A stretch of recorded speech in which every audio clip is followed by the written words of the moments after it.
your younger self, if you had heard someone say that I'm here at this top place, but actually this is some of the stuff that I've been through, Yeah. how would that have felt for you? Probably a lot better. Yeah, sorry.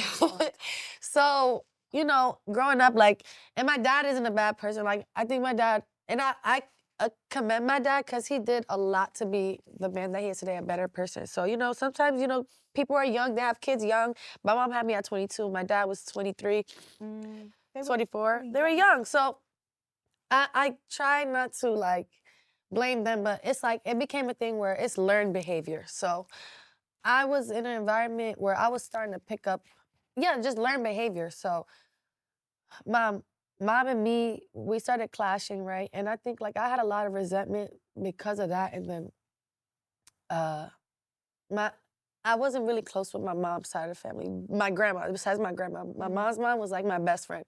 But like my grandpa and stuff, not really. Like my grandpa wasn't a good guy, right? He wasn't a good guy. So, and my mom knew he wasn't a good guy, or I feel like she did or she didn't. I don't know. My grandpa wasn't a good guy, and I tried to tell my mom that, right? And I was young, like 5, 6. But I I think hear you. I think I told my mom that I wasn't really feeling my grandpa when I was like, what grade? I was in 5th grade. How old you? 12, maybe 10, 11, She around there? didn't show up for you. Right? And my mom pretty much like, nobody had my back but my dad. So I remember I was 15, and like we just never revisited that, right? But I took it on chin, and I was like, whatever, fuck it. And I was like, I don't think I ever got over that, so I wasn't fucking with my mama. Even though I was living with my mom, I wasn't fucking with my mom. And then I got old enough where I was like, I could get a job and leave. And I was like, I left after freshman year, right? Freshman year in Roselle, because I went to Roselle, New Jersey first, and then like nobody, not even my siblings, because even my siblings knew, and that's why I was like, I don't got resentment, because I don't know, I just wasn't fucking with my family. And then I remember when I became like, I was 18 and I was living in New York, and my sister was like, hey, like, I gotta tell you something, like, everything that you said when you were younger, like, I know it was true, blase, blase, and I should have been there for you, but, I said you were lying, which made me like, I don't care that I was 18. I just never fuck with my family again. Yeah. So So, we're sharing. yeah, I was raised by my grandma, yeah. and something happened to me by my uncle when I was about 12. Yeah. And I thank God for my grandma. That's how I feel about my grandma. Yeah, honestly. I love my She's grandma. passed away. She was Mine the only one. passed away, yeah. Yeah. And I told her, and she got him up. Yeah. Like, she literally got him up. My mom still was bringing me around. Like, Yeah, so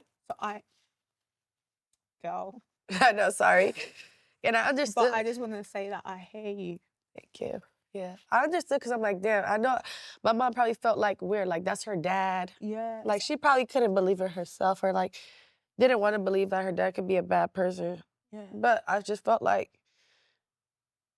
she should have had my back. But it is what it is. So in high school, I was like a little rebellious, but not on purpose. I always been like this. Like I always stand my ground. So I remember I was just like, I was bad. I was bad. I can't explain why I was bad. Ugh, hold on, I'm sorry. I got a lash in my eye. Can I get it out? Yeah, of course. Thank you. I couldn't explain why I was so bad, girl, but I think I was just acting out, just to act out, right? So then, No, I can moved. we pause? You're saying you don't know why. Yeah. Can we stop there? I think, well, now that I'm older Yeah. and I'm self-aware, I think I just wanted somebody to hear and feel me. Like, or just some type of attention. I feel like that's what I'm gonna put it on, as attention. But I was like, okay, cool. And then when I had the chance to go, I told you, since 15, I just kind of wanted to get out of there. And I know why, but like, it's just like, whatever. I wanted to get out of there. And then I left. And when I left, I just never, like, you can literally ask my manager, I just never came back. I would call her every day, like, come. When you gonna come visit me, bitch? When y'all gonna come over here? And I was still bi-coastal, but I would come home and not even go to Jersey. Like, not even visit my mom, my sisters. Nobody. Just my little sister is my best friend. So yeah, I would see her, but literally nobody. And nobody understood why. And I was just like, and I didn't talk to my sister for years. I didn't talk to my sister till I turned 21, 22, my older sister. I probably would have still not been talking to her until I started realizing, like, sometimes people don't know what they do to you, and you can't expect an apology, you know? Because they don't really know what they did. So you have to just be like, I'm gonna forgive them so you can try to build a better relationship. And you know what? The forgiveness is more about you. Exactly. I didn't want to be bitter, like, for real. Because I was angry for a long time. I'm still angry. I still be angry, but I was like, nah, you can't be like that. So I was like, all right, let me talk to my family again. And then I just started coming back around at like 23, 22. When I joined TV, I started talking to them again, like more often. I never not talked to my dad and my stepmom, though, because like my dad, like I knew I could call him for help. Like when I was in LA stressed, and I was like, bro, I'm on my last wit's end, like, but I don't want to leave, bro, because I gotta do it. And I was mad at my. Can I just, there's a My last. Thank you. I think you've got it in there. Okay, so I'm crying. Yeah. But this is where I always was conflicted because my dad was like, why can't you just lock yourself in the closet and sing?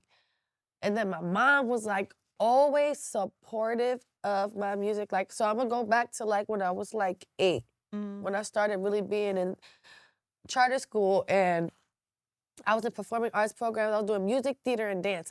Dance, music, and acting. I love that. Like, I can do, that's like my thing. Like if I wasn't all of this, I'd probably be a Broadway or a teacher for Broadway for music or a teacher for music and singing and acting. That probably would have been a thing for me, or a social worker. I always wanted a social worker to help kids like me. But I can, I hear it. Do you know what I want to tell you? I respect you. Thank you. And just your courage, like even hearing this part of your story and seeing where you are today. Thank you. Like, I respect you. So I'd be like, I know God got a plan. He has. God's got you, right. You know? And I love when you say, like, God's got me, God's got me. Like, He does have you, honestly. Thank you. So thank you for sharing that, because I know that there's a little girl, many little girls, and boys, funnily enough. These things happen to little boys as well. I actually never talked about it. I felt like, I was like, maybe I should. I didn't think I was gonna get emotional that fast, but it's because I never literally have never talked about it besides the one time in second grade. Second grade, when I was like 12. Have you ever got counseling or therapy? Okay, that's where it leads to. That's where I got why I really didn't care if I talked to my mom or anything like that, because in high school, I was just trying to make money so I could get out of there and be gone when I wanted to be gone. And I was selling weed. Motherfuckers was coming to my classroom. I got caught because a girl came to my classroom to buy an eighth of weed from me, right? In the classroom? Like, bitch, fucking dumbass bitch. I was so fucking bad, girl! Yo, that was literally like the dumbest shit this girl could have did. But I was selling weed. I want to make money so I could pay for like music and like I just want to make money so I can get out of here. Like I wanted to get out of there. So I was trapping. My mom, they called my mom found out. She's like, no, find the weed. I'm like, bro, I don't got it. My mom literally told them to arrest me. I get it. I guess she wanted me to learn a lesson. But they literally arrested me and put me in a fucking drug program in a Trina hospital for half of my year of my senior year. Girl? My senior year of high school. And I was like, do I fuck with this bitch? You already get under my skin, and now you gonna tell their asses to lock me up and put me in a drug program. That's a lot. And take me out of school for 6 months, my senior year. Away from my friends, away from everybody. And I've been in a hospital with actual crazy people and kids that do like coke and real crazy ass. I was with crazy, not just even that, crazy people. Like, I'm not gonna, people who cut themselves and hurt themselves or they're not crazy. So I want to make that real clear. Some people just self-harm and I don't know why. And I pray for them. And I pray for them. But yeah, I was with people from all different realms. I had people that was smoking cocaine. I'm like, my mom put me in a drug program that I didn't need to be in because I wasn't a drug addict. You were just selling, not using. I smoked weed too, but she didn't really care for that. She already knew. I was already 17 in high school. senior year. She knew. I told my mom when I was 16 that I was smoking. And she was like, all right, I'd rather you smoke here and be safe with me than you in the streets trying to find and you get laced or something, you know. Thank God I never been laced in my life. I appreciate that. But so that happened. And I didn't go to school. I went to school the last 4 months, and I remember they were like telling me like, you're not gonna graduate, you're gonna stay back. And I was so infuriated with my mom. So, but during that time in Trinitas, they make you do counseling and schoolwork and all that. So I would have like the first few hours of my day, they drug test you, and then you go to the counselor and you talk. And I remember I was like, hey, maybe I could tell this lady, you know, I don't really talk to people much. Like, maybe I should just try to vent. And this motherfucking lady called CPS on my mom. What? You know what I'm saying? So I was like, bro, it gets worse. It don't even get better. So, you know, and then I was just like, damn, I don't fuck with them. I just didn't trust anybody after that. I even went to therapy for like, you know, seeing my mom and dad fight growing up.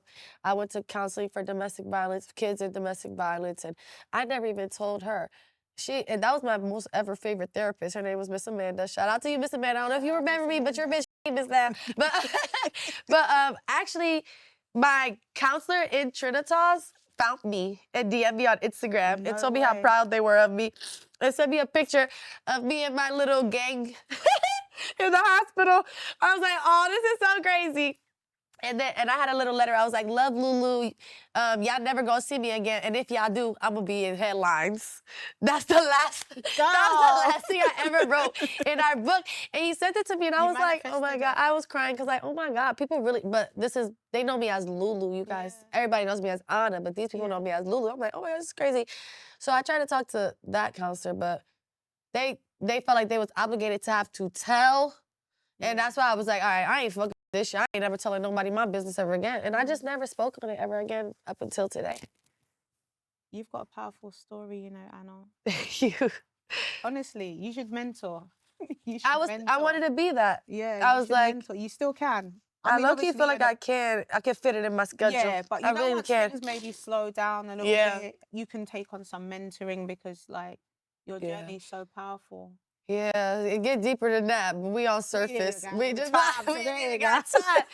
But yeah, so I was like sick as hell when she did that. So I was like, all of that I harbored in me. So it was real easy to leave and not look back. But I was happy because me struggling made me go so hard. Like I'm telling you, I was working every day. I don't care. I went and even worked at Metro PCS and I was in the studio. I would sleep in my studio. I made over $500. I remember I was even living in my car for a little bit when I was 19.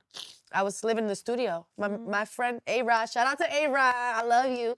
He let me even stay in the studio, live there, and if I needed a shower, I would go to him in Ka's house to shower, get dressed, and DoorDash in my car. He gave me my first BMW. I love you, A-Rod. Oh, he actually a real one. He gave me my first BMW. It was his old car, but he let me use it so I could DoorDash. I remember I got into a big-ass car accident, too, and it was a car. I was so sick. Somebody ran a red light and hit us.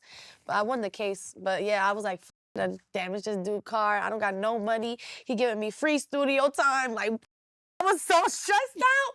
And I was only 19, 20. And then, go ahead.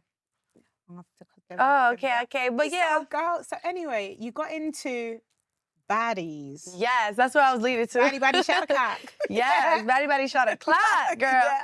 So how did you get into that? Okay, so I was just working, and then I remember 2021, I started working, and my friend Manny, shout out to him as well, introduced me to Zeus, and I became like a behind the scenes. I was working like behind the scenes production assistant. Pretty you behind the scenes. Yeah, behind it, but they started to get to know me, and they started to peep my personality. They're like, hey, you should be on Baddies, and I'm like, you can ask my manager. I'm like, I'm an R&B singer. That shit not gonna correlate. What would I look like? I was like, you don't see Summer Walker fighting on TV. You don't see SZA. But then I was like, I had a couple followers too, but my Instagram had got deleted before I joined Baddies. It doesn't matter. But I was already at like 150K. I was like, no, I'm a singer. I cannot do this. Like, hell no. I'm like, no. But I remember, and then I was still trapping my weed. It was getting me by. I was trapping weed. I'm telling you, paying my bills. I'm like, I don't care paying my music, my studio. But I was like, bro, I need this platform to like, I was like, I need to get a push. So I remember they came with another offer again. It's like, do you want to do baddies? I think you really need to do baddies. That's what Lem said. Lemmy was like, bro, you're a star. You need to do baddies. Shout out to Lemmy. Love you, Lem. He's like, you're a star, you need to do baddies. I was like, I'm scared, let me know. He's like, no, you gotta do it. And he did it, and my first season, I got 1 million followers. I mean, they deleted me. But my first season, I hit 1 million followers. Like, yeah, who you not gonna say that? My first season, I went the fuck up, and I took off, and I ran with it, and that's what I did. And how was that experience for you? I would just say it was an imperfectly perfect experience. I'm very grateful.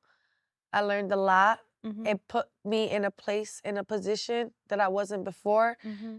And with that, you just got to take that and go with the hype, and you make what you make of it, and don't try to make it negative, because obviously Baddies has that negative notation.